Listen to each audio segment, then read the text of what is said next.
Арма ағайын, біз бүгін Жәнібек бастаған жігіттердің боксын көрейік деп, жекпе-жегін көрейік деп, арнайы Барыс аренаға келдік. Мұнда қаншама адамдар жиналған, өзінің ұлдарын, яғни өзінің ұландарын, өзінің спорт шеберлерін көруге, соларға қолдау көрсетуге келген адамдар баршылық, жетерлік.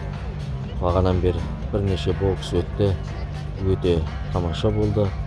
Ағайынды Сабырхандар бокстасты, тағы басқа қазақтың жігіттері бірінен соң бірі кезек-кезегімен шығып жатыр. Көңілімізден шықты. Шынымен бұндай көріністерді Головкиндер шыққан кезде, Жәнібек шетелде бокстасқан кезде телевизордан көріп отырушы едік. Қазір өзіміз сол ортаға келіп, соны сезініп отырмыз. Шынымен де тақым қысып отырмыз. Біздің бауырларымыз жетістікке жетсін, жеңсін, жаңағы әлемдегі белдіктердің, белбеулердің барлығын алсын, әлемді таң қалдырсын. Спортпен айналысқан әрбір қазақтың баласы чемпион болуға хақылы.